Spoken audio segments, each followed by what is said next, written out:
किया गया और ये देखा गया कि एग्जैक्टली किस जगह पे ये जो इलेक्ट्रॉन का बीम यहां पर पहुंच रहा है उसका इंटेंसिटी सबसे ज्यादा है। तो उन्होंने शुरुआत किया बहुत छोटे एंगल से। यहां पर ध्यान रखें कि डिटेक्टर को कुछ ऐसे प्लेस किया जाता है कि जो इंसिडेंट एंगल है यहां पर, ये जो इंसिडेंट एंगल बन रहा है यहां पर, और ये स्कैटर्ड एंगल ये बराबर हो। वैसे जैसे इलेक्ट्रॉन बीम यहां पर पहुंचेगा, यहां से ये टकराएगा और स्कैटर कर जाएगा, इसका मतलब कि ये चारों तरफ बीम जो है ये चारों तरफ फैल जाएगा। लेकिन सिर्फ उसी एंगल के लिए डिटेक्टर को सेट किया गया जहां पर ये एंगल और ये एंगल ये दोनों बराबर हो। हमेशा ऐसा ही किया जाएगा। हो सकता है आपके टेक्स्ट बुक में ये एलैबोरेटली लिखा हुआ नहीं है, लेकिन दिस इज द ट्रुथ। तो अब क्या हुआ, इसे रोटेट किया गया, इस क्रिस्टल को और इस डिटेक्टर को। तो कुछ ऐसे इसे रोटेट किया गया, अलग अलग एंगल्स के लिए ये देखा गया कि किस समय ये जो इंटेंसिटी है, ये इंटेंसिटी यहाँ डिटेक्टर में पहुंचे हुए जो इलेक्ट्रॉन बीम है उसका इंटेंसिटी सबसे ज्यादा है। 54 वोल्ट वाले केस में ये पाया गया कि जिस समय ये रिसीव्ड इलेक्ट्रॉन बीम का जो इंटेंसिटी है वो सबसे ज्यादा है, वो है जब ये एंगल बन रहा है 50 डिग्री का। अब चलिए देख लेते हैं इसका मतलब क्या निकल के आता है और कैसे ये डे ब्रॉय हाइपोथेसिस को सपोर्ट करता है। इस घटना को एक्सप्लेन करने के लिए, मतलब कि ये जो 50 डिग्री के एंगल में ये डिटेक्टर जो बीम रिसीव कर रहा है इसका इंटेंसिटी सबसे ज्यादा है, इसे एक्सप्लेन करने के लिए हमें यह मानना होगा कि इलेक्ट्रॉन बीम जो है ये वेव की तरह बिहेव करता है और यहां से ये स्कैटर हो जाता है।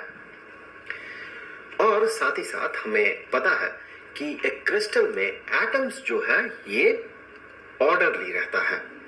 तो निकल क्रिस्टल, इसे अगर मैं ड्रॉ करता हूं यहां पर, सो निकल क्रिस्टल में एटम्स जो है ये कुछ इस तरह से प्लेस्ड होते हैं कि जो प्लेन ये बनाता है, ये जो एटम्स जो प्लेन बना रहा है, जैसे कि एक प्लेन यहाँ पर कुछ ऐसा प्लेन बनेगा, यहाँ पर एक ऐसा प्लेन बनेगा।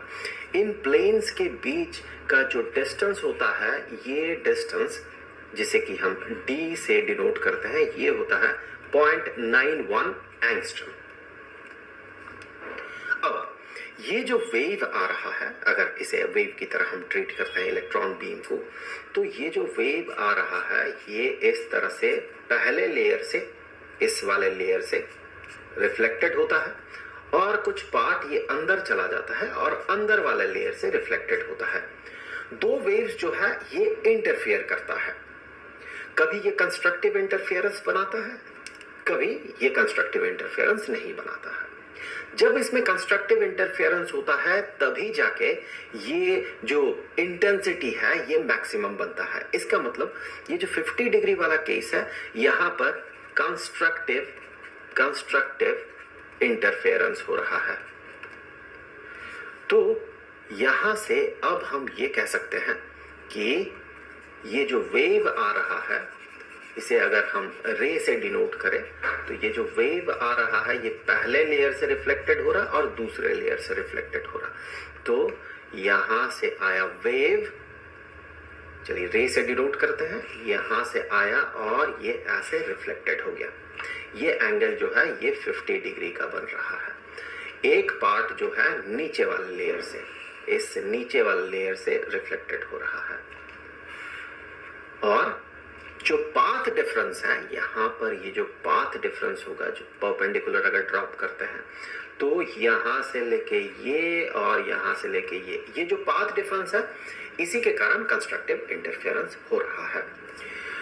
ब्रैग्स लॉ में हमने ये देखा था कि कंस्ट्रक्टिव इंटरफेरेंस तब होगा जब जो ये वेव यहां से आ रहा है इसका वेवलेंथ अगर लैम्डा हो, तो जब n lambda is equal to twice of D, ये वाला डी जो इंटरप्लेनर डिस्टेंस है, D into sine of theta के बराबर हो। यहां पर थीटा जो है ये ग्लांसिंग एंगल है।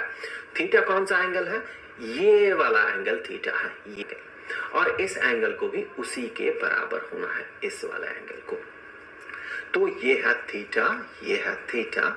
ये किसके बराबर होगा? ध्यान से देखें, ये पूरा का पूरा जो एंगल है ये 180 डिग्री का होगा, उसमें से ये 50 डिग्री का है, तो ऑब्वियसली इसे और इसे मिलाते हुए 130 डिग्री होगा, तो theta is equal to 65 degree. ये भी 65 डिग्री का होगा।